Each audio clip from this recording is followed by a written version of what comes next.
Selamat pagi semuanya. Mari kita siapkan hati kita akan menyembah Tuhan kita Yesus. Kita akan memuji Dia pagi hari ini. Oh haleluya Yesus. Betapa dahsyat Engkau ya Tuhan. Engkau sungguh luar biasa ya Tuhan. Allah yang ajaib, Allah yang perkasa. Kami sembah dalam nama Yesus Kristus Tuhan. Terpujilah Engkau Tuhan, Allah yang berdaulat, Allah yang bertata. Oh haleluya.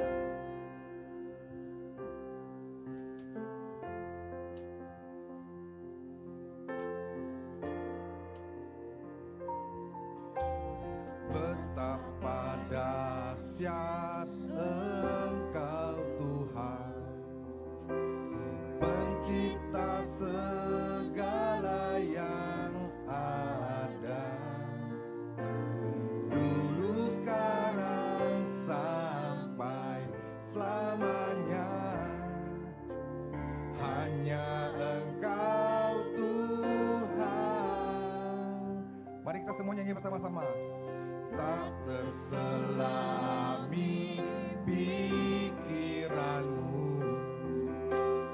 tak terukur panjang setiamu, dulu sekarang sampai selamanya. Hanya Engkau Tuhan. Sembah Dia.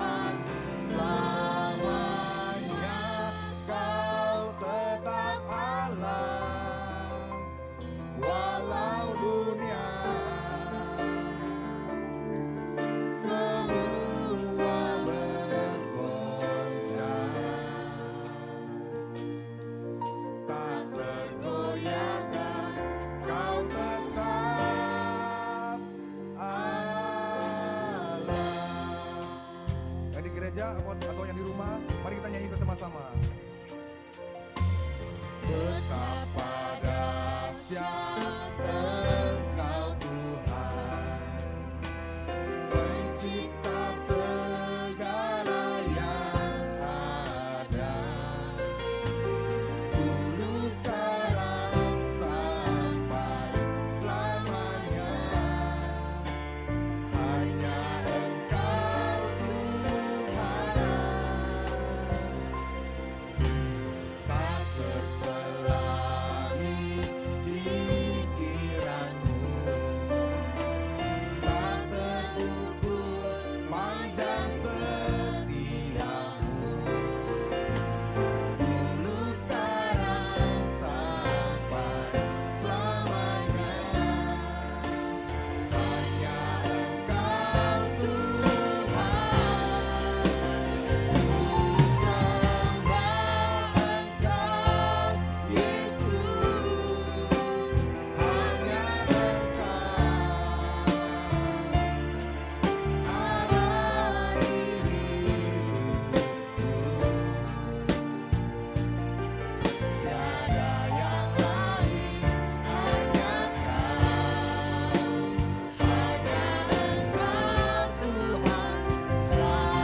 Walau dunia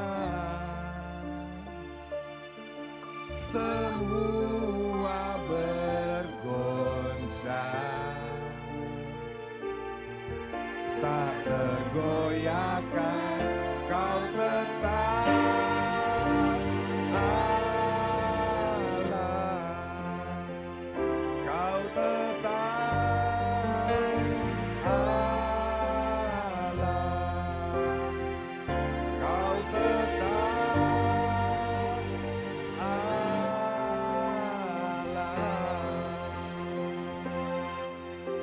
Terpujilah Engkau Tuhan,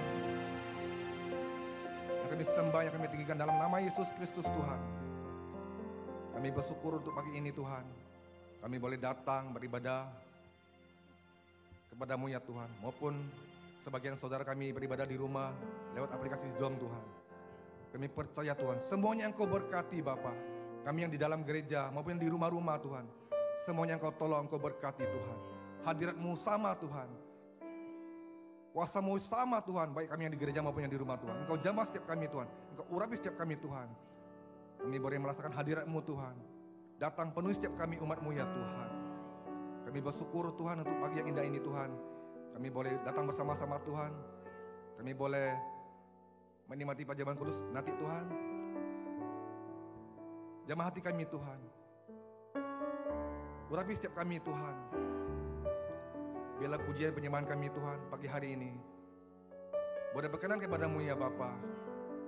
Layakkan kami semua Tuhan, agar kami boleh menerima perjamuan ya Tuhan. Oh terima kasih Yesus, Allah yang kami sembah, Allah yang kami tinggikan. Terpujilah Engkau Tuhan selama-lamanya. Haleluya. Amin. Bapak Ibu saya undang bangkit berdiri. Ya di rumah juga boleh berdiri kalau mau. Shalom, apa kabar? Luar biasa. Siap memuji Tuhan? Haleluya. Api kemuliaannya tercurah untuk kita semua. Kita tahu saat ini kita butuh Tuhan. Haleluya.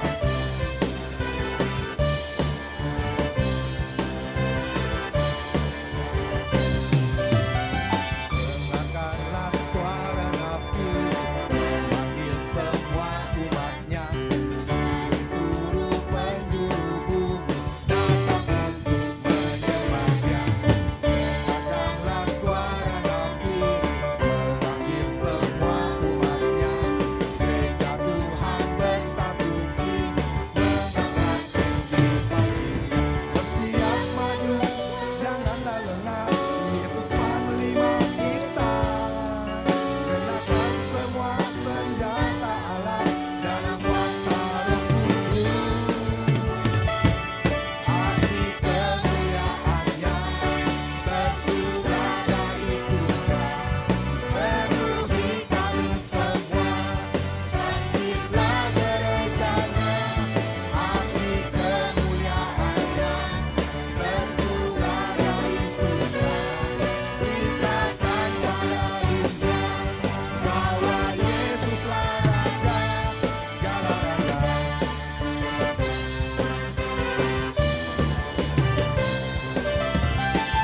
Dengarkanlah suara nafir, memanggil semua umatnya, dari seluruh penjuru bumi datang untuk menyembah Dia.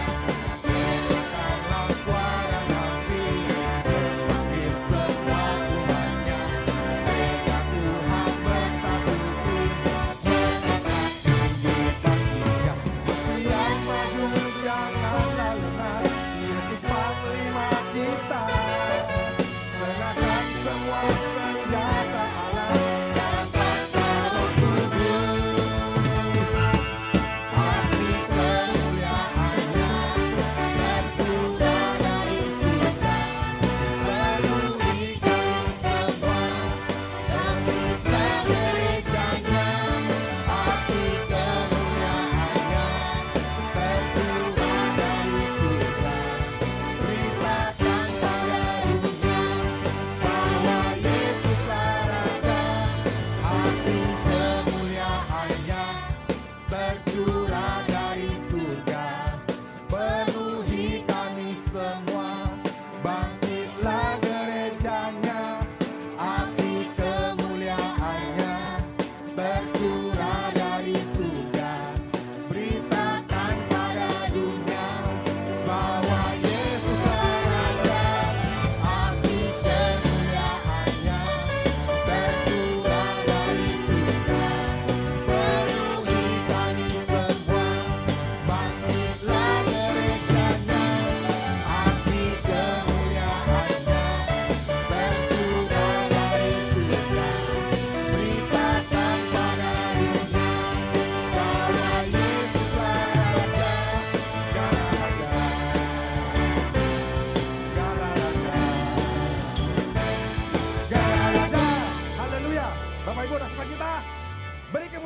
kita. Haleluya. Bapak Ibu masih kuat berdiri? Haleluya. Mari kita siapkan hati kita akan menerima kebenaran firman Tuhan pagi hari ini. Kita tahu firman Tuhan adalah yang terpenting dalam hidup kita, yang menuntun kita dalam setiap langkah kita, yang membimbing kita dalam menjalani hidup. Oh, haleluya Yesus.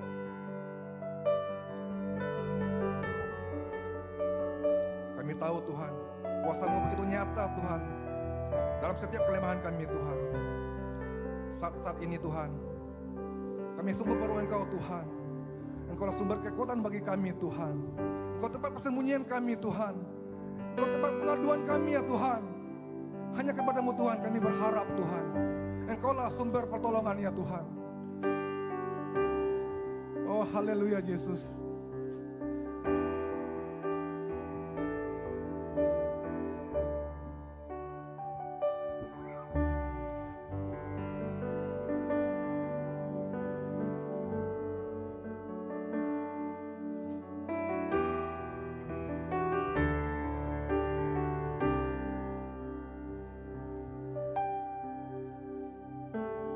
Kuasa-Mu nyata di dalam kelemahanku, kekuatan-Mu menopang seluruh hidupku.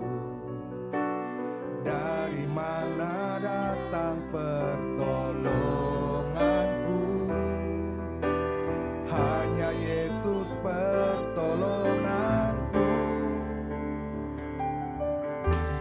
Kuasa-Mu nyata di dalam kelemahanku, kekuatan-Mu menopang seluruh hidupku.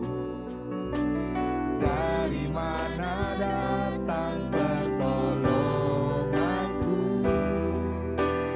Hanya Yesus pertolonganku. Engkaulah sumber kekuatan hatiku, tempat persembunyianku. Engkau penolong di saat susahku, tempat perlindunganku.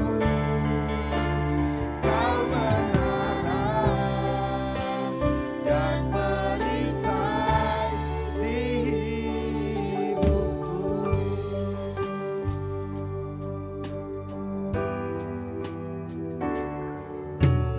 Kuasa-Mu nyata di dalam kelemahanku, kekuatan-Mu menopang seluruh hidupku. Dari mana datang pertolonganku? Hanya Yesus pertolonganku. Engkaulah sumber kekuatan hatiku,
undang petugas doa Stefan untuk ke depan.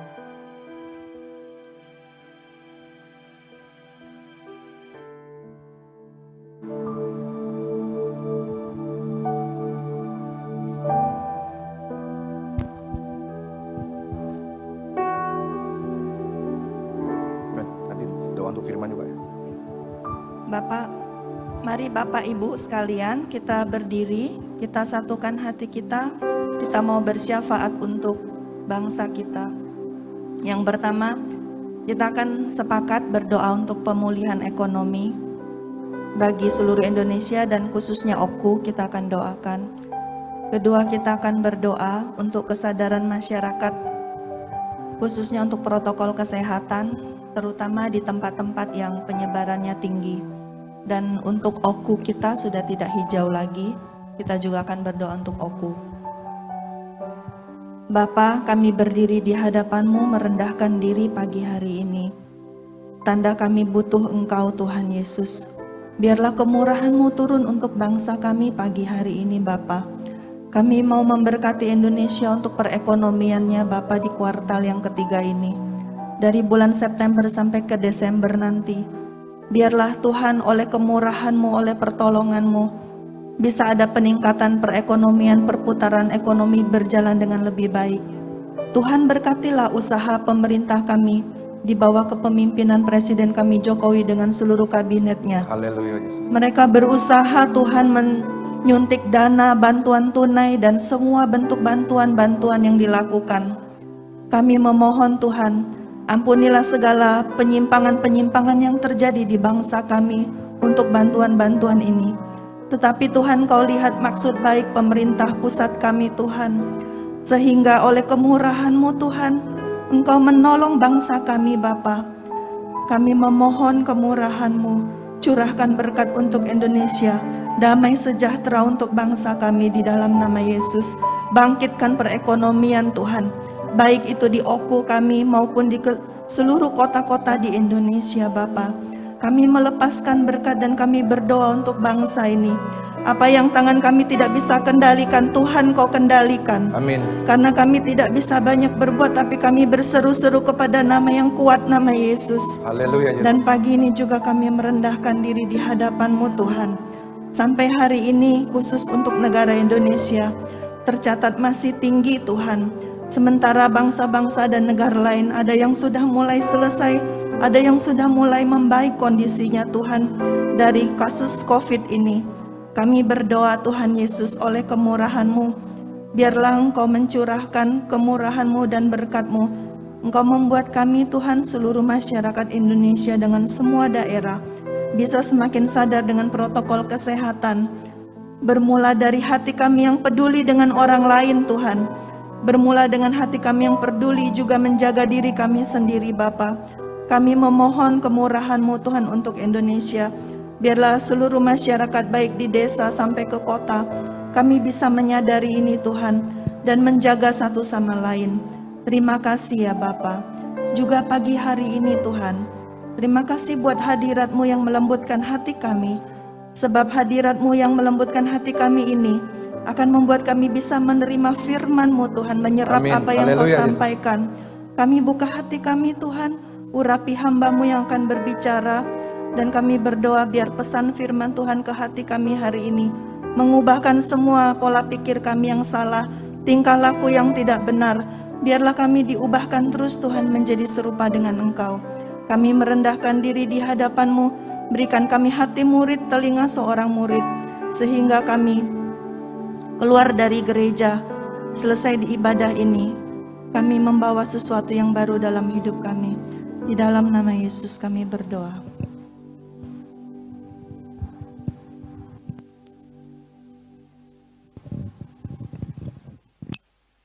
Bapak Ibu.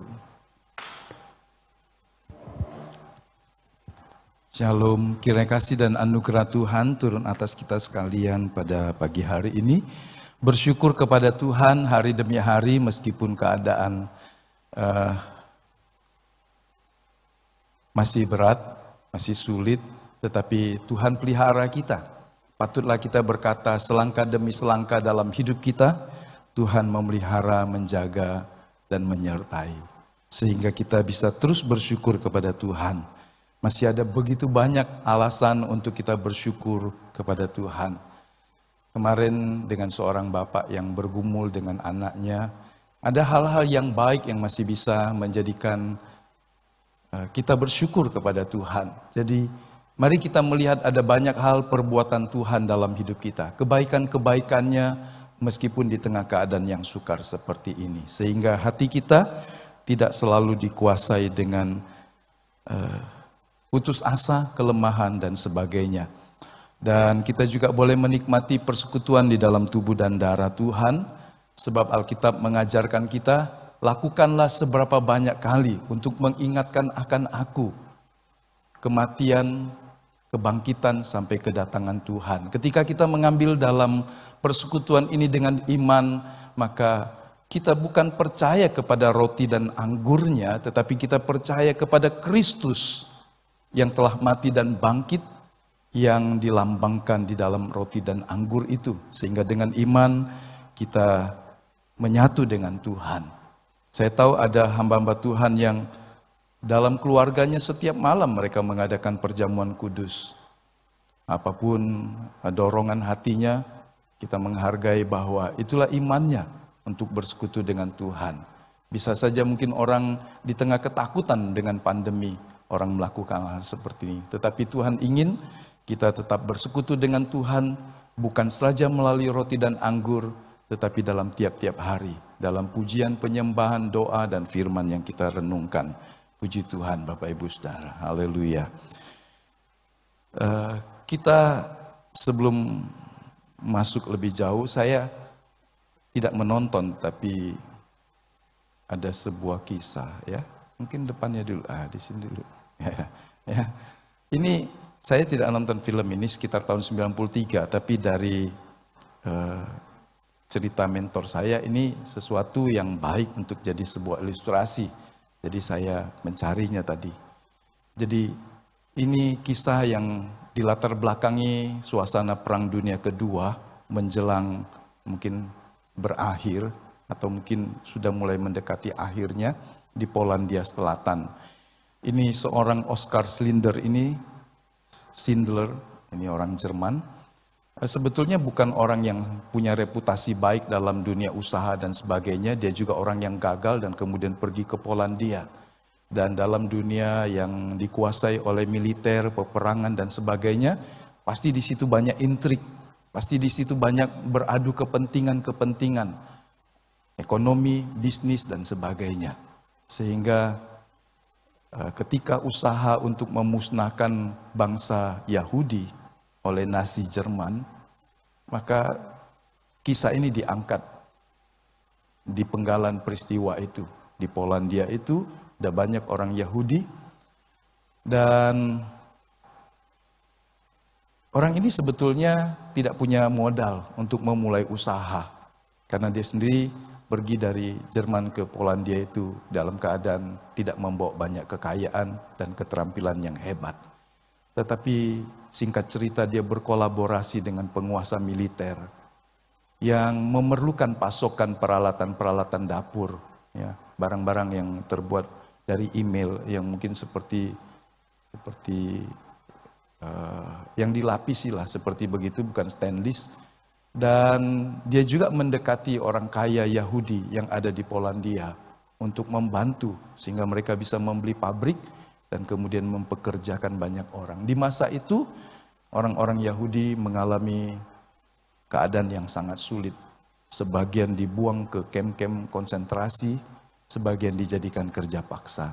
Dalam setting itulah kemudian kita melihat di tengah upaya pemusnahan, pembasmian ataupun juga pengiriman ke tempat-tempat yang disebut orang bisa saja dia hilang, tidak ada kembali lagi.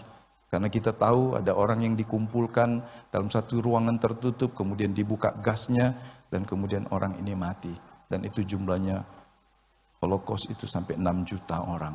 Apapun cara pemusnahannya. Jadi ini sebuah peristiwa yang mengerikan dan di tengah peristiwa itu dia membuat sebuah pabrik dengan bantuan yang orang kaya Yahudi tadi dan dukungan militer yang ada waktu itu, militer Jerman, sehingga dia bisa menolong, karena orang kaya Yahudi ini juga ingin orang-orang Yahudi yang lain diselamatkan dari pemusnahan.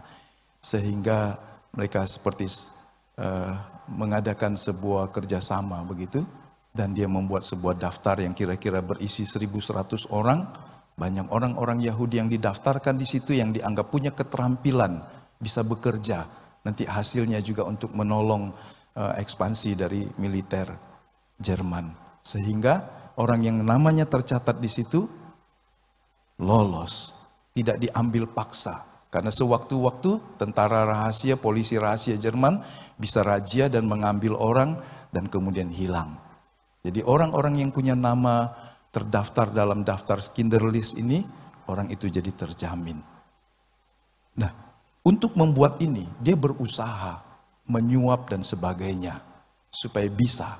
Karena ini juga namanya situasi seperti itu. Jadi dia menggunakan, sementara mendapatkan banyak hasil, dia juga harus mengeluarkan uang untuk bisa menyuap para pejabat militer pada waktu itu yang ada di Polandia.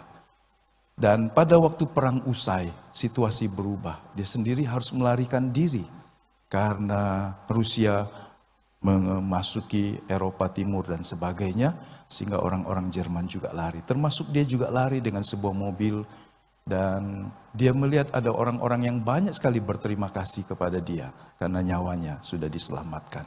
Dan orang-orang yang tadinya diselamatkan memberikan rekomendasi bahwa dia bukan orang jahat. Jadi ketika Rusia datang, maka orang-orang yang tertindas ini mendapatkan angin pertolongan. Situasi berubah begitu rupa. Tapi inti cerita yang saya ingin katakan bahwa nama siapapun yang dimasukkan di sana, dia lolos untuk saat itu. Ya, kemudian akhirnya dia memang mati. Tapi yang mengharukan adalah orang ini berkata begini, sekiranya waktu itu aku juga jual seluruh hartaku termasuk mobil ini, mungkin aku bisa menyelamatkan 10 orang lagi dari kamp konsentrasi, kerja paksa ataupun kematian.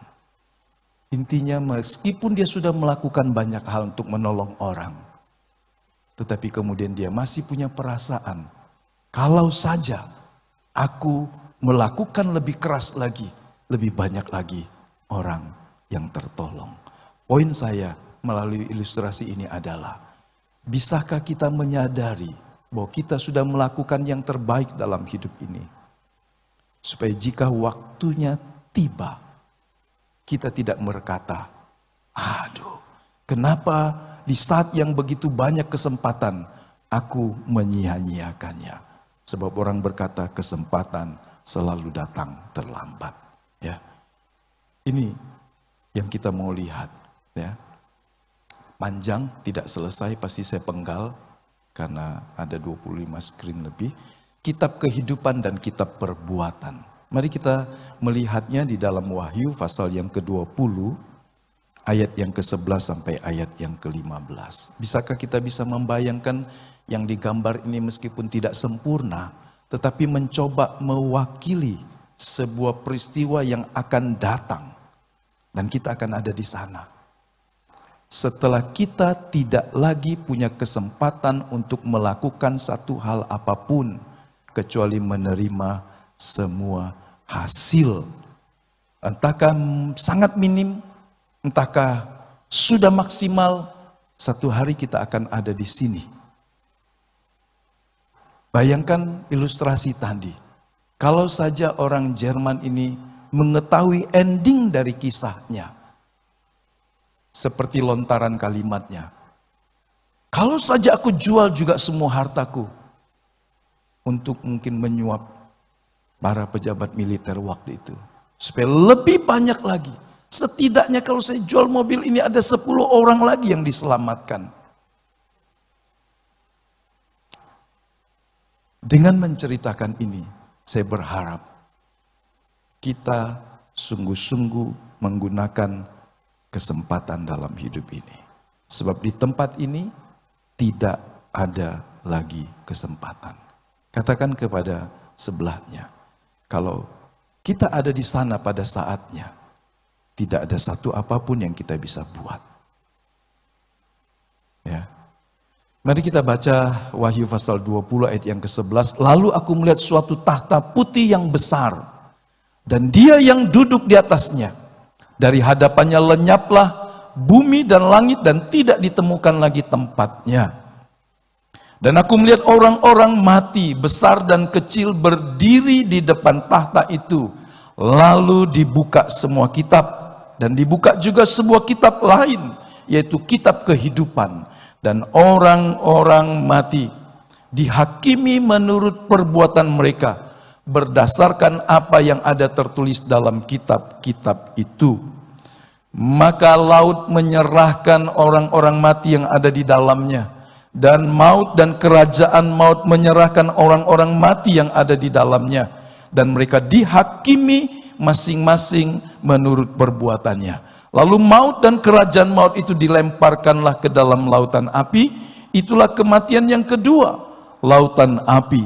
Dan setiap orang yang tidak ditemukan namanya tertulis di dalam kitab kehidupan itu, ia dilemparkan ke dalam lautan api itu. Mari kita baca ayat 15 ini bersama-sama dengan lantang, yang di rumah maupun kita yang di sini. 1, 2, 3. Dan setiap orang yang tidak ditemukan namanya tertulis dalam kitab kehidupan ini, ia dilemparkan ke dalam lautan api itu. Sama seperti Schindler List tadi, nama yang tidak tercatat di situ bisa saja sewaktu-waktu dia ditangkap dan dibuang. Tapi dengan nama yang tercatat di situ, berarti dia adalah pekerja pabrik yang hasilnya juga berguna bagi kepentingan Jerman. Dianggap punya kemampuan, punya keahlian yang bisa menolong ekspansi dari Jerman, sehingga diselamatkan. Tuhan melakukan hal ini. Wahyu pasal yang ke-20 ini, Alkitab memang berisi banyak hal yang manis dan lembut ya. Untung kita bukan jemaat yang baru sekali ini mendengar, membaca ayat-ayat ini. Tapi saya tahu tidak sedikit gereja, pendeta yang tidak pernah menyampaikan ini, apapun alasannya. Mungkin di sini saja sibuk. Kata-kata yang manis, selalu cerita tentang kasih, kasih karunia alias anugerah, berkat, sorga, dan semua hal-hal yang manis dan enak didengar. Tetapi Alkitab sesungguhnya juga berisi kata-kata yang tidak nyaman untuk kita dengar. Alkitab juga mencatat kata-kata tentang kutuk, murka Allah, penghakiman Allah, dan neraka yang kekal, yang apinya tidak pernah padam. Pengkhotbah juga begitu. Sama, sebagian lebih senang menyampaikan apa yang enak dan nyaman didengar telinga jemaatnya. Paulus telah menasihatkan akan datang waktunya jemaat Tuhan, orang-orang Kristen tidak lagi suka mendengar ajaran yang sehat. Mereka memalingkan telinganya, bahkan memanggil guru-guru pengajar-pengajar palsu supaya mereka mendengar apa yang mereka ingin dengar. Jadi ada pengkhotbah panggilan yang sudah dipesan, ada pengkhotbah tamu yang sudah dipesan. Jangan khotbah tentang dosa, jangan khotbah tentang neraka, jangan khotbah tentang penghakiman, jangan khotbah tentang hal-hal yang membuat jemaat menjadi takut, tetapi khotbahkan tentang apa yang membuat mereka menjadi optimis dalam hidup. Mungkin maksudnya baik, mungkin supaya jemaat tetap datang, dan kemudian jemaat itu bertumbuh berkembang, karena di tempat itu semua yang enak didengar, semua yang nyaman dan manis selalu disuguhkan berlimpah. Tetapi sesungguhnya semuanya ada dalam Alkitab yang sama, dan itu adalah firman Tuhan. Alkitab berkata, perjanjian lama, perjanjian baru adalah firman Allah yang diilhamkan oleh Roh Kudus. Jadi perjanjian lama, perjanjian baru adalah firman Allah yang diilhamkan oleh Roh Kudus. dan semuanya mempunyai manfaat. Ada konteks waktunya sudah digenapi, tetapi bukan berarti itu tidak berlaku lagi. Ada hal-hal hukum positif dalam perjanjian lama yang dalam terang penggenapan Yesus masih berlaku sampai hari ini. Bahkan Yesus berkata, aku datang bukan untuk meniadakan, tetapi aku menggenapinya. Kalau ada tertulis jangan berzina, Yesus tidak menghapuskannya. Tapi dia berkata, kalau engkau memandang seseorang dan kemudian syahwatmu tergerak, engkau sudah berzina. Lebih tajam lagi, lebih berat lagi. Alkitab berkata jangan perjanjian lama, hukum Taurat berkata 10 hukum itu berkata jangan membunuh. Yesus tidak berkata kalau kau mengasihi boleh membunuh, enggak. Tapi dia berkata kalau kau membenci saudaramu, kau sama dengan membunuh. Jauh lebih berat. Betul Bapak Ibu? Hukum kasih karunia itu jauh lebih berat. Di dalam kebebasan yang dikerjakan Yesus ada tanggung jawab yang diberikan Allah kepada kita. Bukan sekedar melakukan pelanggaran hukum positif. Tetapi ketika kita tidak melakukan yang baik dan yang benar, seturut dengan tuntutan hidup yang mengasihi Tuhan dan sesama, maka orang itu sesungguhnya bersalah. Nah, di masa kini sebagian orang memang tidak suka mendengar tentang kerajaan maut. Bahkan tidak sedikit pun yang tidak menaruh perhatian terhadap kata ini. Jadi kalau ada ini dilewati, skip saja. Kalau dengar khotbah tentang maut, kerajaan maut, penghukuman, neraka, orang seringkali acuhkan. Tapi kita tidak boleh lupa bahwa Tuhan adalah seorang pengkhotbah yang dicatat Alkitab, yang sangat banyak cerita tentang neraka. Baca kitab Injil, Tuhan terus bercerita tentang itu. Penghakiman, murka, penghukuman, Tuhan terus menyingkapkannya. Entah kepada orang Farisi, entahkah kepada orang yang beragama tetapi tidak melakukan dengan sungguh-sungguh perintah Allah. Yesus mengecam kota-kota yang diberkati tetapi tidak berubah. Penduduk yang hanya, masyarakat yang hanya ingin mendapatkan berkat dan mujizat. Tapi dia tidak mengiring Yesus dengan maksud yang sejati dan murni. Yohanes pasal 6 mencatat, kamu mencari aku bukan karena apa yang aku lakukan. Maksudnya hal-hal yang rohani. Tapi karena kamu sudah makan dan menjadi kenyang. Kamu sudah melihat mujizat yang hebat itu. Tidak sedikit orang kagum dengan kekristenan karena mujizat. Tapi ketika tidak ada mujizat yang hebat dan spektakuler, mereka tidak bergairah mengiring, melayani, dan mengasihi Tuhan.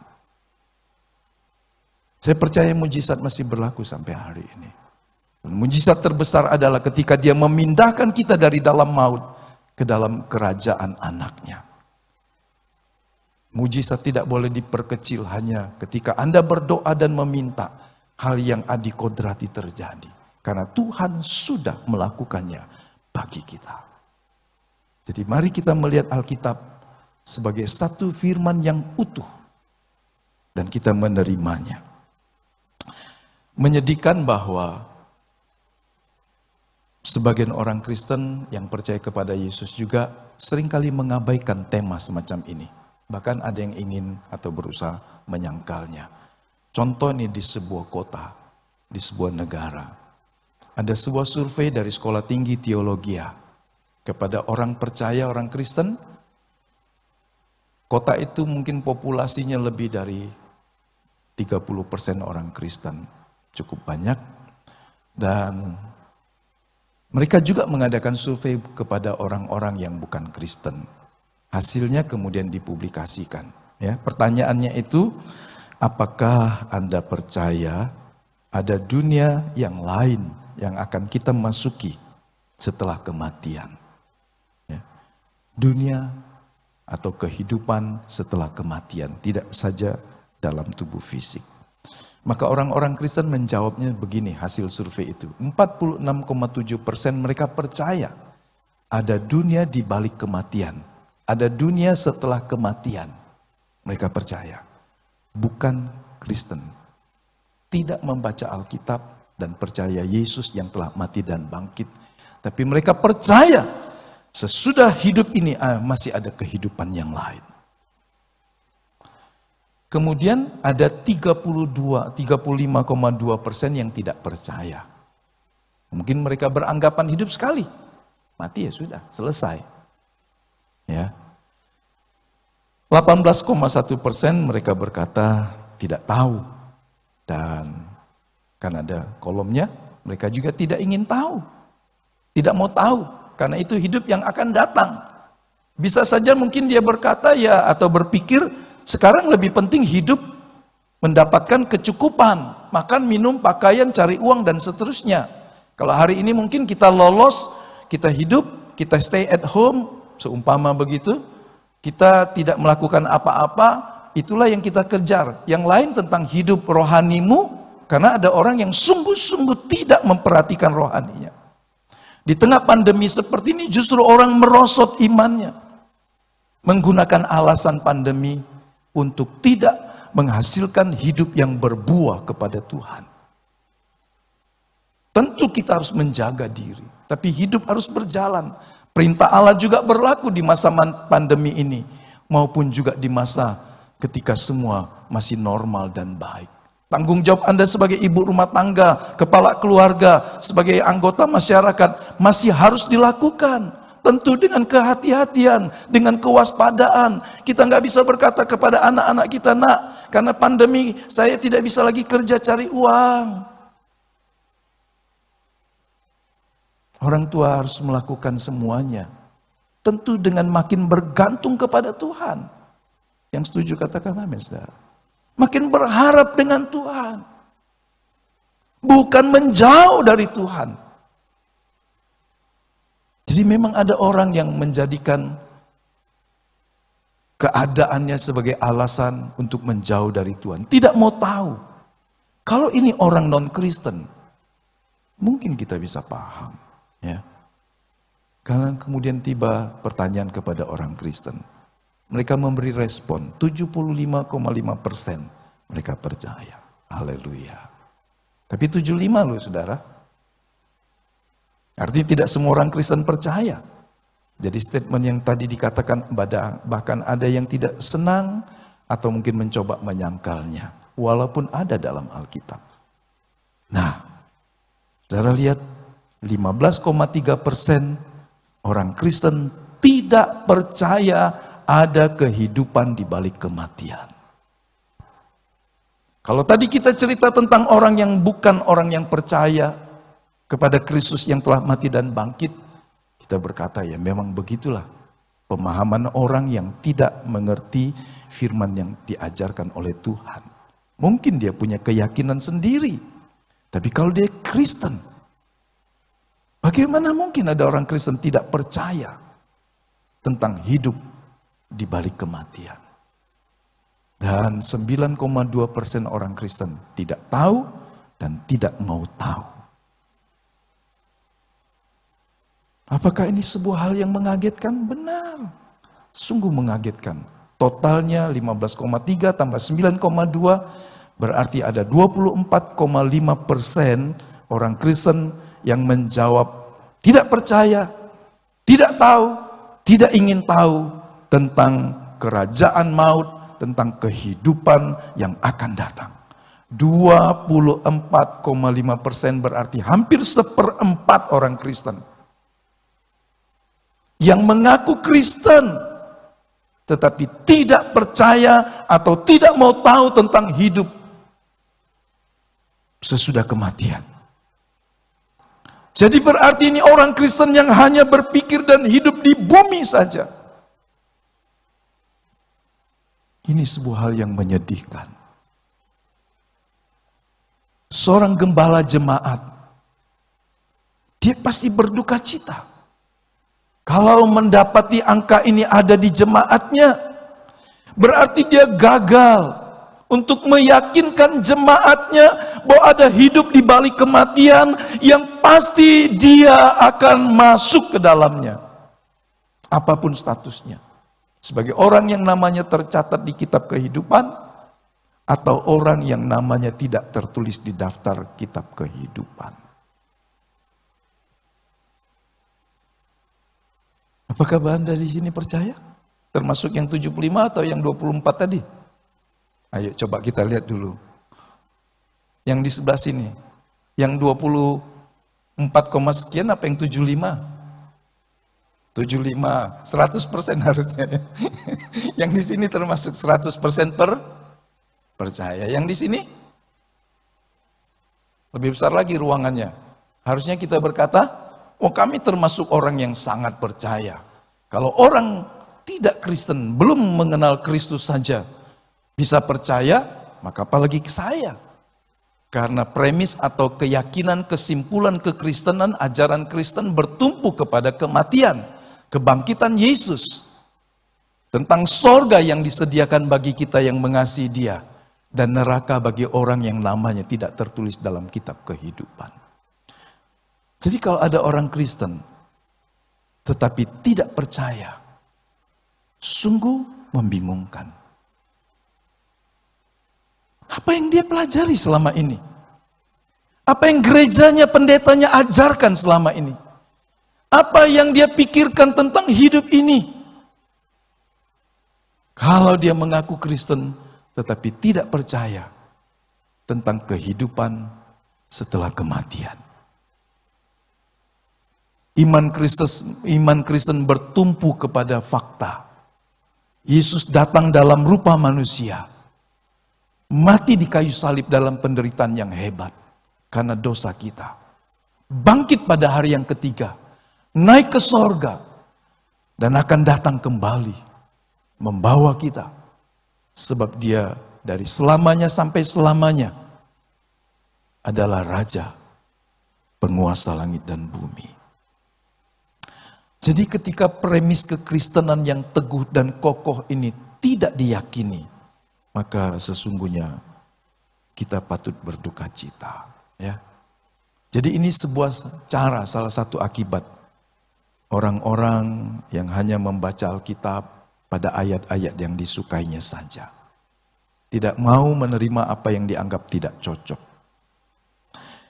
Mempertahankan cara seperti ini dalam membaca dan mempercayai Alkitab, itu menjadikan Alkitab seperti barang rombengan yang compang-camping. Artinya Alkitab yang 66 buku itu bisa saja Anda sobek. Kenapa? Karena Anda nggak percaya. Pada bagian yang Anda tidak percaya dan Anda tidak yakini, sobek saja kalau Alkitabmu adalah Alkitab buku. Maka hasilnya adalah Alkitab orang Kristen seperti ini adalah Alkitab rombengan. Sobek sana, sobek sini, hitamkan sana, hitamkan sini, sebab yang dibuang dan dihitamkan adalah apa yang dia tidak percaya dan yang dia tidak ingin hidupi. Tapi sesungguhnya bukan seperti itu cara yang benar. Ya. Kita harus menerima semua isi Alkitab secara keseluruhan. Dalam pengertian itulah teks dari Wahyu pasal 20 ayat 11 sampai 15 ini sangat penting untuk hidup kita. Kita harus menerima fakta kebenaran Alkitab, meskipun mungkin waktu kita membacanya ada bagian-bagian yang terasa keras. Hai engkau orang munafik, seumpama. Bersihkan dahulu dalamnya, baru luarnya, seumpama begitu kan. Wah itu kan menemplak. Karena yang disebut munafik ini pemimpin agama. Tuhan katakan kepada Nikodemus, kau pemimpin agama, pengajar agama, tapi kau tidak tahu tentang kelahiran baru. Kau tidak akan masuk kerajaan Allah. Wah ini kan sebuah hal yang menemplak. Kadang-kadang kita mendengar, membaca kalimat-kalimat yang tajam. Dan ada orang yang seringkali menyimpannya sebagai sebuah serangan, sehingga hatinya sakit. Ya. Tetapi sebetulnya obat yang pahit pasti ada manfaatnya. Ya, tidak semua yang pahit itu obat. Tetapi kalau obat itu pahit, dia ada manfaatnya. Nah, teks hari ini bicara tentang penghakiman terakhir, tentang kerajaan maut, khususnya tentang neraka. Mari kita buka hati, menerima firman ini, karena ini adalah obat yang baik. Ya. Saya sangat yakin kita akan ada di sana. Amin. Dan kita menjadi bagian dari peristiwa yang agung itu. Sangat bermanfaat untuk kehidupan masa kini. Kenapa? Karena kita belajar hidup dengan keyakinan satu hari nanti. Apa yang dikatakan oleh Alkitab, semuanya terjadi. Jadi kita mempersiapkan diri kita untuk sesuatu yang pasti terjadi. Lambat atau cepat. Hidup kita akan berubah. Menjadi lebih berkenan kepada Allah. Sebab tubuh yang kita diami sekarang ini, satu waktu akan berlalu. Jadi manfaatnya untuk hari ini. Dan yang akan datang. Kalau kita mengerti kebenaran ini pada waktu yang terlambat, maka kita tidak bisa melakukan satu perubahan apapun dalam hidup.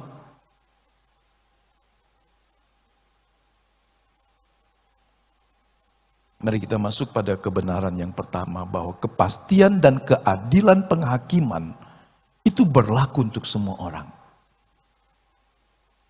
Dalam dunia, di tempat kita, di negeri kita, mungkin juga di tempat yang lain, atau dalam situasi-situasi dalam lingkup yang kecil, seringkali dibikin satir kalimat yang berkata, keadilan itu tajam ke bawah, tapi tumpul ke atas. Hukum itu tajam ke bawah, tapi tumpul dan tidak mampu ke atas. Itu bicara tentang bahwa ketika sebuah kebenaran ternyata tidak berlaku absolut. Dia hanya berlaku untuk orang yang lemah, yang tidak bisa membayar mungkin orang-orang yang bisa pandai meyakinkan hakim atau pembuat vonis dan seterusnya. Jadi kita dapati bahwa ini sesuatu yang berbeda. Keadilan dan kepastian dari penghakiman Allah bagi semua orang. Suku bangsa apapun, strata sosial apapun, latar belakang ekonomi pendidikan apapun juga, Allah akan memperhadapkan setiap orang. Ya. Wahyu yang tadi kita baca, dan aku melihat orang-orang mati, besar dan kecil, berdiri di depan tahta itu. Firman ini mengekspresikan suasana penghakiman, di mana orang-orang yang telah mati dibangkitkan di depan tahta itu. Mereka berdiri seorang demi seorang untuk diadili. Kata besar dan kecil berarti semua orang, sehingga orang yang mati pasti dihakimi tanpa kecuali. Kita nggak bisa berkata, oh ini masih kecil, ya kan? Oh ini sudah tua, kita harus maklumi. Ya, makanya sepanjang umur hidup kita sampai selesai, mari kita tetap tinggal di dalam Tuhan. Sebab bisa jadi di masa tua ada orang melompat keluar dari Tuhan. Ada orang berkata puber kedua, puber ketiga. Kenapa bisa melompat dan melenceng? Keluar dari kebenaran. Mungkin saja dia sudah nyaman secara ekonomi. Mungkin saja jiwa petualangnya kambuh lagi setelah sekian lama tinggal dalam pagar Allah. Anak-anak yang menerima pelajaran baptisan, saya kasih tugas. Cermati khotbah tentang pagar Allah dan kasih saya laporan. Ya, bagus. Mereka mendengar mungkin 60 menit lebih, khotbah itu cukup panjang. Beberapa memberikan catatan yang sangat sederhana. Tapi saya berkata bagus. Tapi ada anak satu yang pinter, dalam arti dia menangkap semua dari depan sampai belakang. Sehingga tulisannya sangat panjang. Anaknya masih kecil. Artinya dia menangkap apa yang disampaikan. Karena medianya pasti sudah sangat mudah. Ya kan? Mendengar suara, membaca tulisan. Tapi hanya dia satu yang mencatat dengan sangat baik. Yang lain juga menangkap tentang pagar Allah. Kalau saya tanya Bapak Ibu pagi ini tentang pagar Allah gimana? Ya kan? Bagaimana yang Bapak Ibu tangkap kebenaran tentang pagar Allah minggu kemarin?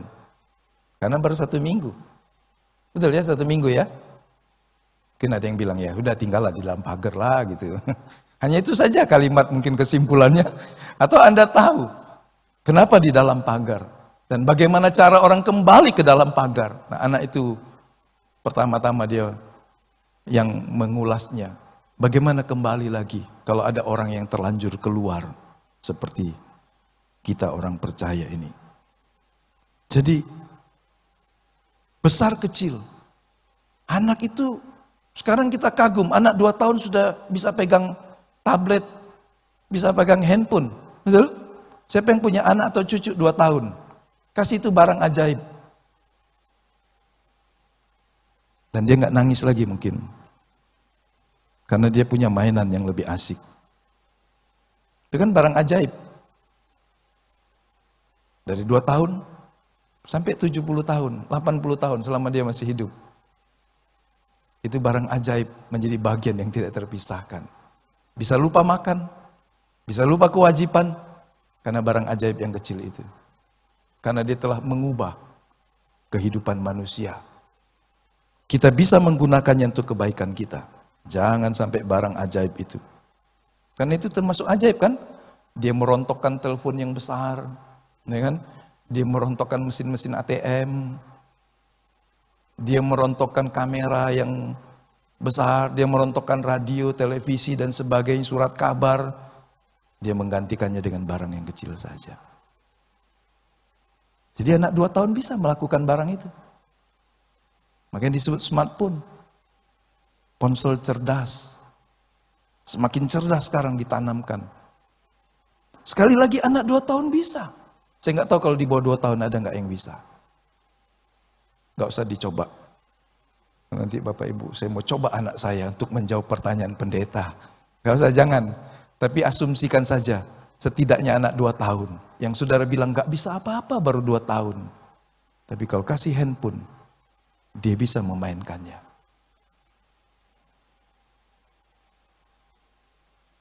Kalau dia mengerti hal-hal yang bersifat high-tech, dia pasti juga mengerti tentang hal yang rohani. Bahkan dari sejak kandungan harusnya seorang ibu membacakan ayat-ayat firman, mendoakan dan menyenandungkan pujian kepada Allah. Karena selagi dia janin pun, dia bisa merespon. Jadi jangan berkata bahwa orang ini nggak bisa dihakimi. Allah tahu, Allah adil, tetapi tidak berarti bahwa ada manusia yang bisa lolos. Ibrani 9:27 menegaskan, dan sama seperti manusia ditetapkan untuk mati hanya 1 kali saja. Jadi kalau mati 1 kali artinya hidup 1 kali. Dan sudah itu dihakimi. Kenapa saya menulis lahir 1 kali, mati 2 kali? Karena lahir yang pertama adalah kelahiran dalam tubuh jasmani. Kalau orang dari lahir sampai dia mati di luar Kristus, hanya semata-mata manusia yang lahir sebagai manusia jasmani yang hidup terpisah dari Allah, tidak menerima kelahiran baru dan penebusan Allah, maka dia akan mati pada kematian yang kedua, yang nanti kita baca, atau yang tadi kita baca dalam Wahyu, yang dilemparkan ke dalam lautan neraka yang kekal. Tapi kalau orang itu lahir 2 kali, lahir yang pertama dia lahir sebagai manusia jasmani, tapi ketika dia mendengar Injil tentang Yesus yang telah mati dan bangkit, dia percaya dan menerima Yesus. Dia mengaku dengan mulutnya dan percaya dengan hatinya bahwa Yesus adalah Tuhan.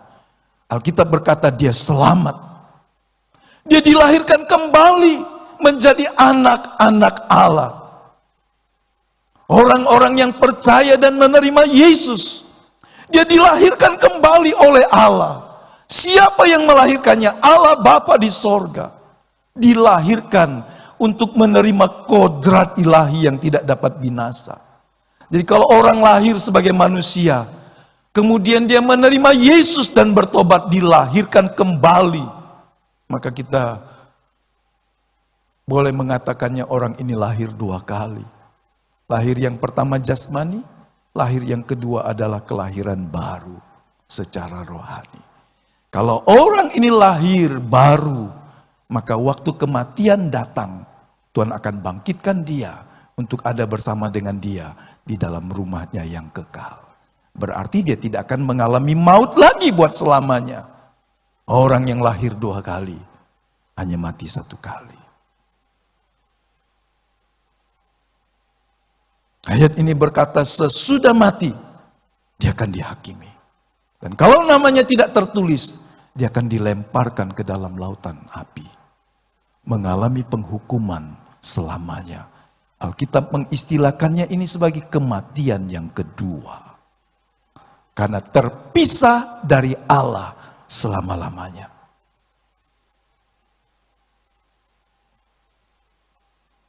Jadi sepasti bahwa kematian menghampiri semua manusia tanpa kecuali, besar kecil tua muda, sehat, sakit atau sehat. Satu hari orang akan mati. Karena Alkitab berkata kita tinggal dalam tubuh jasmani yang satu waktu akan kembali ke asalnya. Tapi roh yang berasal dari Allah akan kembali kepada dia. Tanpa kecuali. Sepasti kematian menghampiri manusia. Sepasti itu juga penghakiman pasti dilakukan Allah. Jadi tidak ada satu orang pun yang lolos. Nah, mungkin ada orang yang membantah. Ini adalah hidupku. Siapa yang berhak menghakimi aku? Di budaya di mana setiap orang memiliki hak individu, hak-hak sipil yang kuat, maka nggak mudah suruh orang ini pakai masker.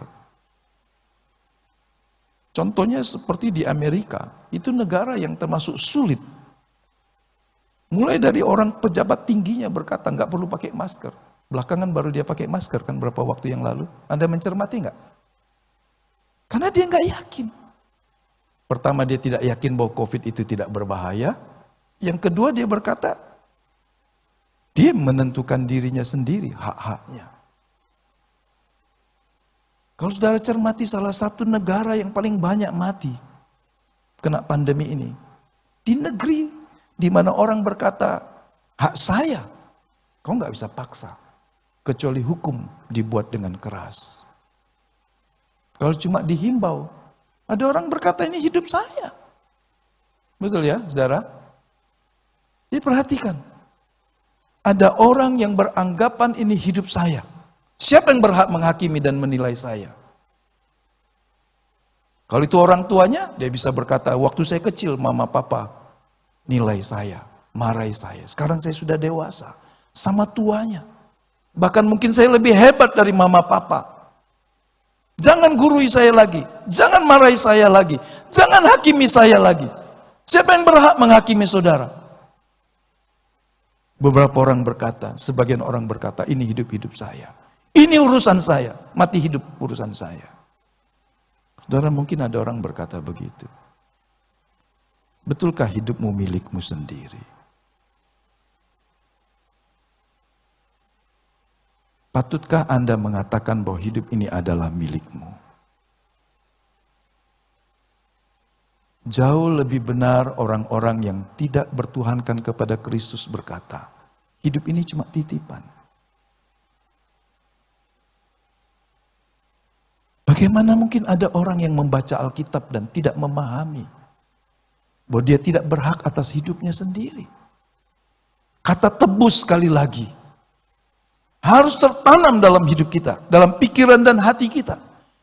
Saya, Anda semua, kita yang percaya kepada Kristus yang telah mati di kayu salib menggantikan kita, adalah orang-orang yang tadinya terjual kepada dosa, menjadi hamba dosa, hamba maut. Tapi Kristus telah membayar harga yang sangat mahal, supaya dia bisa membeli kita kembali untuk menjadi miliknya. Dia menebus kita dengan nyawanya, bukan dengan emas perak. Kalau sudah ditebus, sudah dibeli, Anda tidak berhak lagi dalam hidupmu. Saya tidak lagi punya hak. Pemilik hak hidup saya adalah orang yang membeli jiwa saya. Dan dialah Tuhan, Yesus Kristus, yang membayar nyawanya. Kalau saya masih hidup, karena anugerahnya, karena ada tugas, karena ada kepercayaan, karena ada misi yang dia mau saya mengerjakannya. Hiduplah dengan pemahaman ini. Ini sebuah kebenaran. Hidupmu bukan milikmu lagi, kata Rasul Paulus kepada jemaat di Korintus. Karena Yesus telah menebus hidupmu. Kalau ada orang yang menggunakan barang yang bukan miliknya semena-mena, satu waktu kalau ada perhitungannya, pasti yang punya berkata, kenapa kau lakukan milik saya dengan sembrono? Kenapa kau tidak melakukan milik saya yang saya titipkan dan percayakan kepadamu dengan tidak seperti yang saya maksudkan? Kalau kita berpikir sebentar, kita pasti mengakui bahwa pernyataan bahwa hidup ini adalah milik saya sendiri, itu salah. Bukan saya yang mengendalikan kehidupan saya, tetapi Tuhan Sang Pencipta. Coba pertanyaan kecil ini kita ajukan. Apakah saya dilahirkan atas keputusan saya? Ayo, tanya. Siapa yang lahir atas keputusannya? Anda mau lahir, jebrol, lahir. Saya mau lahir di antara orang ini. Saya mau punya orang tua yang ini, dari suku bangsa ini, di kota ini, dan seterusnya, pada hari ini, dan seterusnya. Kita lahir bukan atas keputusan kita. Apakah semua hal dalam kehidupan ini pasti terjadi sesuai dengan rencana kita? Banyak kali kita dapati bahwa apa yang kita rencanakan, betapapun baiknya, sudah bikin plan A, plan B, plan C, dan seterusnya, ternyata meleset semua. Bisa saja. Apakah kita bisa hidup karena kita ingin hidup? Bisakah kita menentukan waktu kematian kecuali Anda bunuh diri, kan? Orang-orang saleh seringkali berkata, Tuhan angkat saya. Tapi Tuhan belum angkat dia. Karena dia tidak berhak atas hidupnya. Karena Tuhan punya mau yang kita tidak tahu. Kadang-kadang ketika menghadapi orang yang sudah sangat tua, anak-anak cucunya berkata, Pak tolong doakan Pak supaya dipanggil Tuhan. Ya kan? Kan sulit kalau berdoa seperti itu. Yang banyak disuruh berdoa sembuhkan.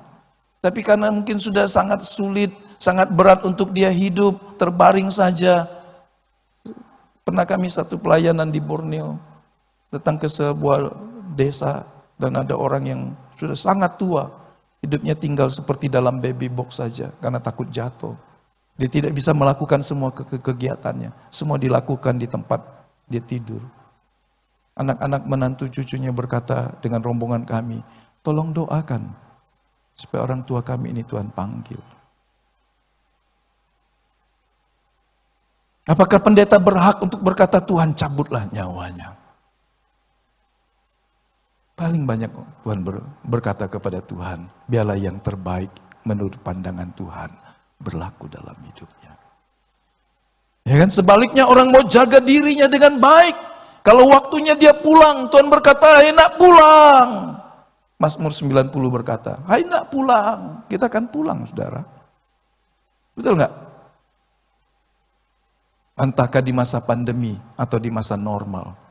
Kalau satu waktu Tuhan berkata kepada seseorang, pulang nak pulang. Kau sudah selesai. Anda bisa bertahan? Nggak bisa. Syarat mati tidak harus sakit. Tapi jangan cari mati. Karena Allah ingin kita hidup dan berbuah.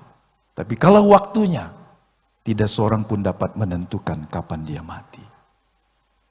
Jadi jangan terlalu takut dengan lingkungan keadaan. Anda harus jaga dirimu. 100% bertanggung jawab dengan diri dan orang di sebelahmu, di sekitarmu. Lepaskan diri dari intimidasi ketakutan.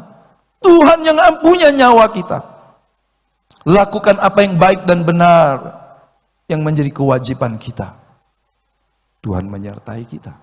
Tuhan menolong kita. Di saat seperti inilah iman kita harus bergantung kepada Tuhan. Kalau kita menyebut orang percaya kepada Kristus, hidupnya miliknya Tuhan. tapi tidak pernah mau bertindak melakukan apa yang baik dan benar. Terintimidasi oleh ketakutan akan kematian. Berarti dia belum menyerahkan nyawanya kepada Tuhan. Saya ingin kita bangkit dalam sebuah keyakinan. Hidup ini milik Tuhan sepenuhnya. Kalau kita masih diizinkan hidup hari ini, besok dan seterusnya, Dia mau supaya kita mengerjakan apa yang Dia kehendaki dalam hidup kita. Itu yang lebih penting. Saya percaya bukan berapa lama kita harus hidup, tapi apakah kita menyelesaikan kehendak Tuhan dalam hidup kita. Dalam kehidupan kita hampir tidak ada hal yang dapat dilakukan dengan keinginan sendiri. Berarti kita perlu orang lain untuk menolong kita. Seorang pria yang hebat pun diberikan Tuhan penolong. Istri adalah penolong, ya kan?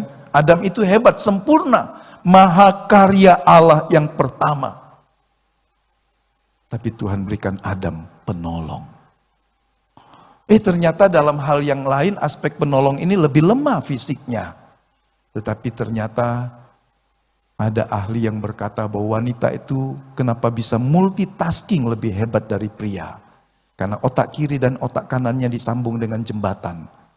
Saya lupa istilah labirin atau apa itu. Yang lebih tebal dari pria. Sehingga dia lebih mampu bermultitasking.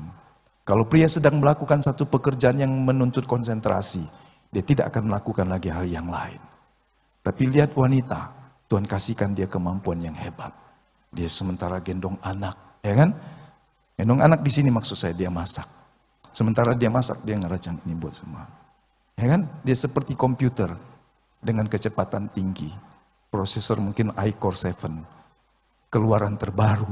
Ya kan? Kalau komputer zaman kuno, satu persatu dikerjakan sambil nunggu mengeksekusinya lama, lambat. Kita menyebutnya lelet. Lemot. Tapi kalau komputer keluaran yang terakhir, dikasih aplikasi yang berat, tek, seperti dalam 1 detik semua dikerjakan seketika. Padahal semuanya juga pakai urutan. Tuhan kasih wanita kemampuan yang lebih hebat. Kasih tepuk tangan dulu untuk istrimu, untuk mamamu, untuk saudaramu ya. Jangan bilang saya pria hebat, strong man. Tapi Anda diciptakan Tuhan dengan dilengkapi seorang wanita. Dan dia adalah dari awalnya dirancang sebagai penolong yang sepadan. Makanya ketika pria kehilangan suaminya, dia limbung. Tapi kalau wanita kehilangan suaminya, dia masih tenang-tenang saja, urus 3 anak, 7 anak. Coba perhatikanlah, pria baru mati suami istrinya, 3 bulan, sudah mau pikir cari yang lain mungkin. Ya kan? Tapi wanita, Tuhan anugerahi hal yang luar biasa. Bisa bertahan, melakukan semua kewajibannya, sampai anak-anaknya besar. Itu kasih karunia yang luar biasa. Fisiknya mungkin lebih lemah, tapi Tuhan memberikan kemampuan yang luar biasa. Jadi, kita harus mengakui hanya Tuhan penguasa kehidupan kita. Ini contoh saja, seorang perampok datang dan seringkali berkata, serahkan harta atau nyawa. Nah kebetulan dia datang kepada seorang yang sedang sakit terbaring, orang ini masuk rumah, waktu ditanya harta atau nyawa, dia bilang dokter aja nggak bisa menolong saya, nyawa saya di tangan Tuhan, apalagi kau katanya. Bandit ini ternyata lari, karena orang ini sangat yakin hidupnya di tangan Tuhan. Mari kita yakin bahwa Tuhan yang menciptakan kita, Tuhan memelihara kita. Kalau Tuhan masih mau memberikan waktu kita hidup, Dia ingin kita mengerjakannya. Dan Tuhan berhak mengevaluasi dan menghukum manusia, karena Dia adalah yang menciptakan manusia sebagai makhluk yang berakal budi. Jadi kalau Tuhan akan mengevaluasi kita di takhta putih yang besar buat orang-orang yang namanya tidak tertulis, dan kita di bema, tahta pengadilan Kristus. Tempatnya berbeda, orang-orang yang percaya yang namanya tertulis dan orang yang namanya tidak tertulis. Mereka menghadapi Tuhan, tapi dalam suasana dan tempat yang berbeda, dan hasilnya pasti berbeda. Jadi Tuhan mengevaluasi orang, itu berhak, karena Dialah pencipta. Dialah yang menciptakan manusia dan manusia diberikan akal budi untuk berpikir dan membuat keputusan yang baik meskipun manusia punya kehendak bebas. Contoh, siapa sih yang minta kepada anjingnya, kucingnya pertanggungjawaban ketika anjing kucingnya melakukan kesalahan? Ya kan? Berdiri sini, duduk, aku tuanmu. Nah, nggak ada. Orang bilang nggak waras nih tuannya nih. Ya kan? Paling Anda mungkin melatih kucing, anjing dengan disiplin. Tapi Anda nggak bisa menuntut pertanggungjawabannya. Ketika dia cakar sepatu yang baru, ya kan? Sepatu kulit digigitin habis. Saudara bilang sayang, habis digigit anjing. Bisa dituntut kah? Nggak bisa, begitu kan? Nah, tetapi terhadap orang dewasa kita akan minta pertanggungjawaban. Kalau kita pimpinan, kita akan berkata, kau kan sudah ditugasin. Ayo jelasin dulu kenapa kau tidak lakukan. Kenapa hasilnya begini? Padahal sudah diajari seumpama begitu ya. Kenapa? Karena dia makhluk rasional. Dapat membedakan yang baik dan jahat. Jadi manusia, sekali lagi maksud saya, tidak dapat menghindari penghakiman yang sudah ditentukan sebab Tuhan adalah Allah penguasa yang absolut. Gak bisa kita berkata, saya punya hidup sendiri, apa haknya Tuhan? Gak bisa. Saya sampai di sini nanti kita selesai, karena masih ada beberapa yang lain. Tapi kita selesaikan yang bagian kedua dulu, karena cuma satu screen saja. Wahyu 20 ayat 11 berkata, lalu aku melihat suatu tahta putih yang besar dan dia yang duduk di atasnya. Dari hadapannya lenyaplah bumi dan langit dan tidak ditemukan lagi tempatnya. Bumi yang kita tinggali dan kita cintai. Yang mungkin tidak semua penjuru kita bisa pergi. Yang tidak semua tempat indah kita pernah kunjungi. Mungkin seumur hidup kita tidak akan pernah pergi ke tempat-tempat yang orang bilang, wah di sini hebat. Karena alasan apapun juga. Orang berkata rugi kalau kau nggak ke sini. Tempat ini luar biasa bagus. Tapi satu waktu semua yang dibilang bagus dan indah itu juga akan berlalu. Kalau kita punya tempat yang baik, tempat kerja yang baik, perusahaan yang baik, rumah tangga yang baik, satu waktu semua yang ada di atas muka bumi ini juga akan berlalu. Kalau hati kita mencintai semua yang di bumi, bagaimana kita bisa bertahan waktu semua yang kita cinta ini berlalu? Karena Tuhan berkata, di mana hartamu berada, di situ hatimu berada. Kalau hati kita ada di bumi ini saja, bukan kepada Allah yang di sorga, satu hari Alkitab berkata, semuanya akan lenyap. Tidak lagi ditemukan tempatnya. Tuhan sedang duduk di atas tahta dan menghakimi. Putih terkadang memiliki makna simbolis dalam Alkitab, juga termasuk dalam ayat ini. Putih berarti kesucian dan keadilan. Jadi Allah suci, adil dalam penghakimannya yang sempurna. Jadi beda dengan manusia. Manusia itu walaupun kelihatannya adil, dan ketika membuat keputusan di negeri kita selalu berdasarkan keadilan kepada Tuhan yang Maha Esa dan seterusnya.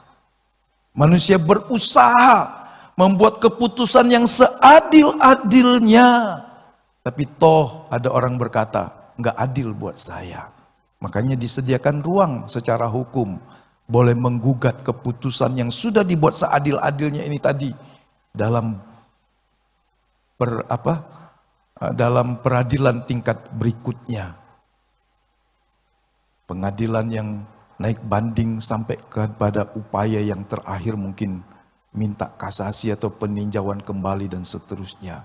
Negara memberikan hak meskipun pemutus vonis menggunakan perkataan bertindak seadil-adilnya. Ya. Tapi kalau kita lihat manusia masih bisa bengkok, masih bisa buat kesalahan. Hanya Allah, hakim yang adil, yang tidak pernah salah membuat keputusan. Jadi kalau nanti ada orang berdiri di hadapan Allah, dia tidak bisa berkata, Tuhan kenapa kau adili saya? Toh hidup saya milik saya sendiri. Saya mau baca ayat ini saja. nanti kita selesai ya. Ini yang menjadi dasarnya penghakiman dari kitab perbuatan dan kitab kehidupan ya. Orang-orang di luar Tuhan akan diadili dengan kitab kehidupan. Hanya berdasarkan namanya tertulis atau tidak. Sudah cukup. Nama yang tidak tertulis berarti dia akan dibuang jauh dari hadapan Tuhan.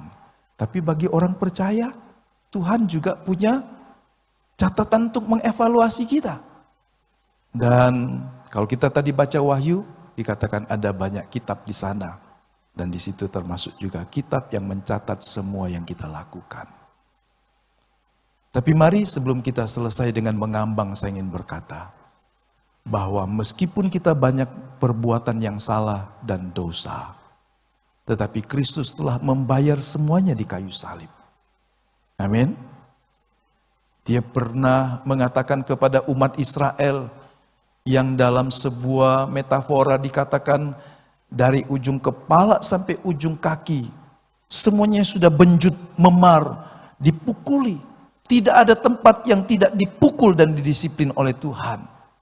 Jadi Israel menggambarkan satu pribadi yang seperti orang dipukuli semua. Waktu kepalanya nakal, kepalanya dipukul. Tangannya nakal, tangannya dipukul. Punggungnya nakal, punggungnya dihajar. Kakinya nakal kiri, kaki kiri dihajar. Kaki kanan dihajar. Dari ujung kepala sampai ujung kaki, semuanya bonyok. Artinya penuh dengan kesalahan, penuh dengan pelanggaran. Tapi kemudian Tuhan berkata melalui Yesaya, tapi mari kita berperkara.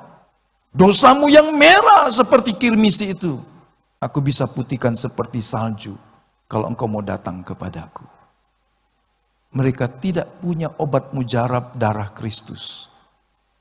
Tapi toh perjanjian Allah ditawarkan kepada mereka. Bagi kita, Kristus telah membayar semua dosa kita. Mari di kitab perbuatan itu, biarlah itu berisi hal-hal yang indah yang kita lakukan. Di mana catatan tentang dosa saya dan dosa saudara? Semua yang kita akui dan mintai pengampunan dari Tuhan, semua sudah dibasuh dengan darah Yesus. Amin. Mari kita berdiri dengan keyakinan.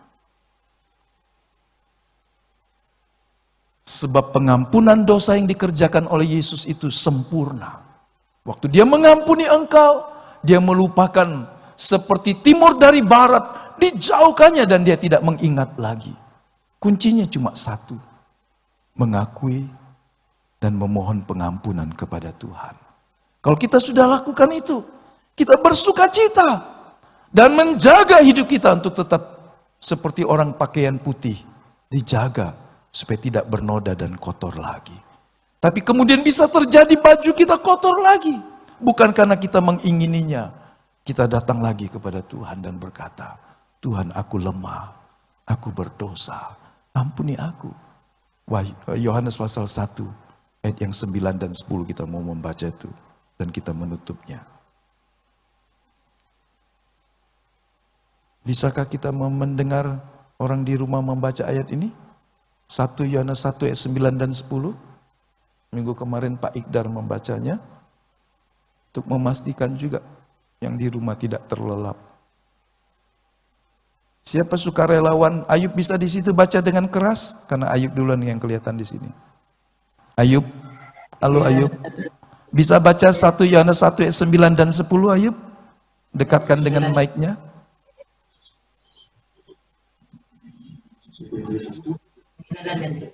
Ya. Oke, terima kasih. Sudah terbuka? Oh, sudah. Oke. Oh, iya. Ayat 9.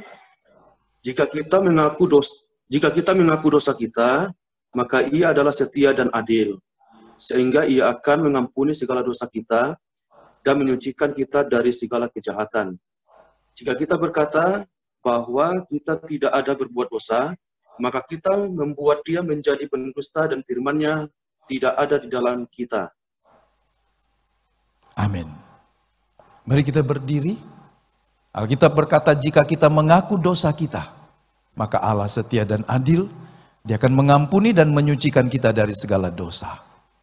Mari kita hidup dengan sebuah dasar yang kokoh, Allah sudah membasuh dosa-dosa saya. Bapak Ibu yang di rumah, bareng-bareng kita mengambil roti dan anggur, masuk dalam perjamuan dengan sebuah keyakinan yang kuat. Kristus telah mati membayar dosamu.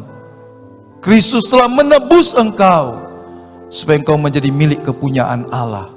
Hiduplah di dalam kekudusan dan kebenaran hari demi hari.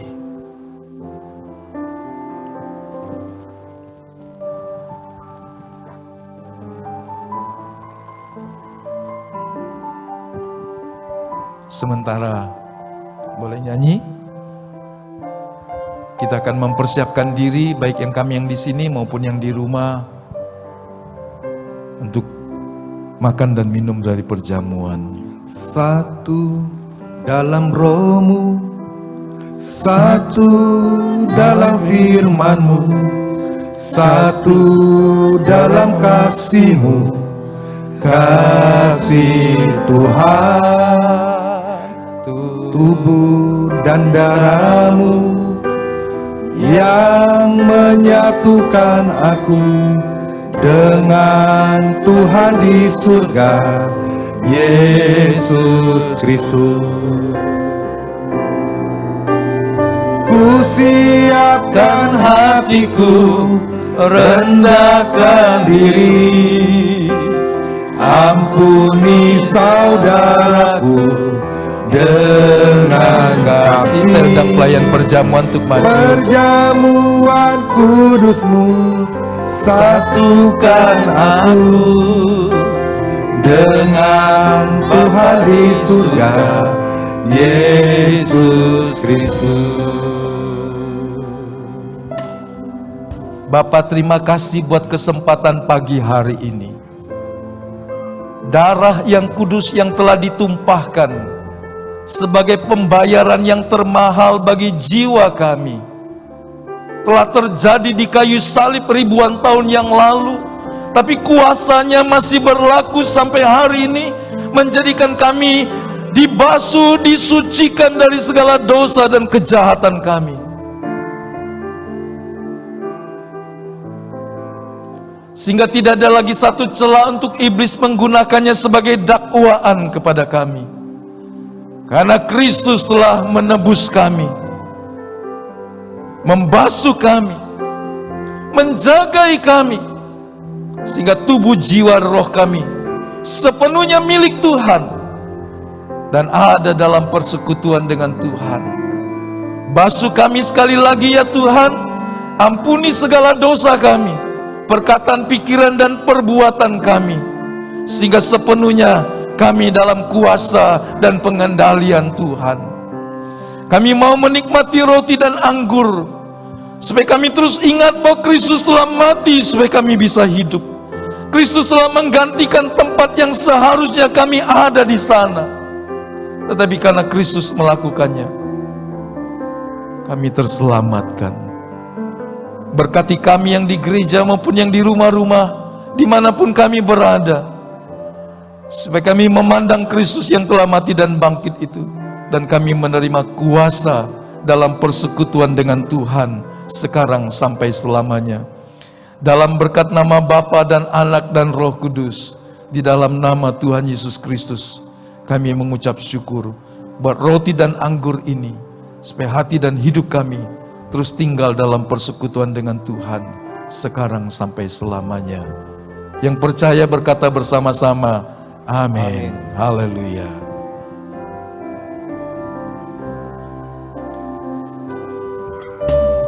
Satu dalam roh-Mu, satu dalam firman-Mu, satu dalam kasih-Mu, kasih Tuhan.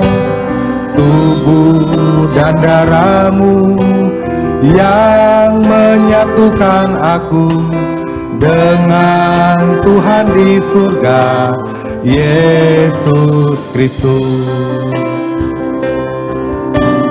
Ku siapkan hatiku, rendahkan diri, ampuni saudaraku dengan kasih. Perjamuan kudus-Mu satukan aku dengan Tuhan di surga, Yesus Kristus. Ku siapkan hatiku, rendahkan diri, ampuni saudaraku dengan kasih. Perjamuan kudus-Mu satukan aku dengan Tuhan di surga, Yesus Kristus. Dengan Tuhan di surga, Yesus Kristus.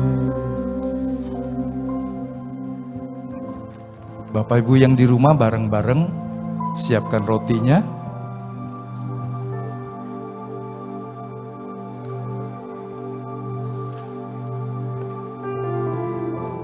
Kalau sudah, kita mengangkat roti ke hadapan Tuhan.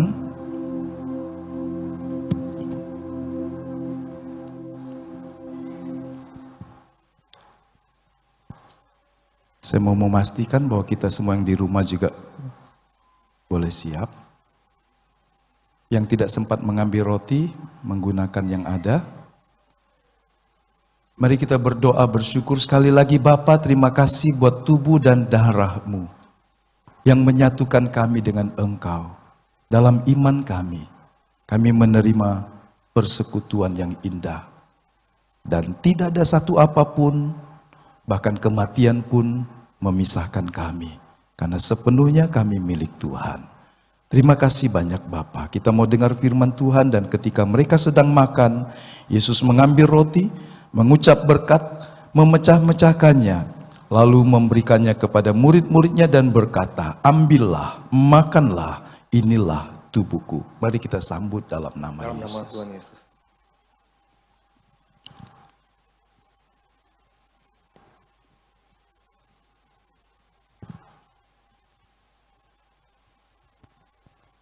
Terima kasih Tuhan.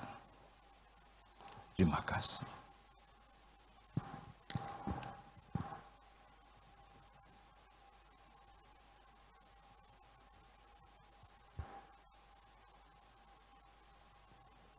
Kita mengangkat cawan. Apakah semua sudah? Sesudah itu ia mengambil cawan, mengucap syukur, lalu memberikannya kepada mereka dan berkata, minumlah kamu semua dari cawan ini, sebab inilah darahku dari perjanjian, darah perjanjian yang ditumpahkan bagi banyak orang untuk pengampunan dosa. Kan tetapi aku berkata kepadamu, mulai dari sekarang aku tidak akan minum lagi dari hasil pokok anggur ini sampai pada hari aku meminumnya, yaitu yang baru bersama-sama dengan kamu dalam kerajaan Bapakku. Terima kasih banyak Bapa, sebab anggur yang melambangkan darah Yesus telah ditumpahkan bagi kami.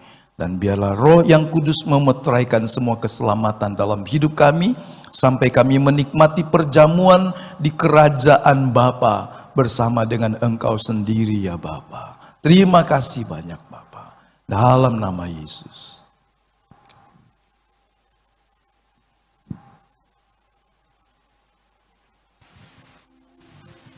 Mari kita bersyukur kepada Tuhan. Terima kasih Bapa. Terima kasih Yesus. Terima kasih buat pengampunan-Mu. Terima kasih buat penebusan-Mu. Terima kasih buat kesehatan kami, kesembuhan, buat pemulihan roh kami, jiwa kami, tubuh kami, seutuhnya kami telah ditebus menjadi milik kepunyaan Allah sendiri. Kami menyerahkan milik Tuhan ini sekarang sampai selama-lamanya. Kami mau mengabdikan diri kami sepenuhnya kepada Tuhan, melakukan apa yang Kau mau ya Bapa. Sampai waktunya kami kembali dalam rumah Bapa di kerajaan yang mulia. sehingga selamanya kami bersama dengan Tuhan. Terima kasih banyak Bapa, berkat-Mu atas setiap kami, baik kami yang di gereja, baik kami yang di rumah-rumah, di mana kota kami berada. Kasih karunia Allah menyertai kami. Terima kasih banyak Bapa. Terima kasih. Selama kami hidup, kami mau mengabdikan diri kami kepada Tuhan, mengasihi-Mu, mengasihi keluarga, mengasihi saudara-saudara kami, teman-teman, orang-orang di sekitar kami.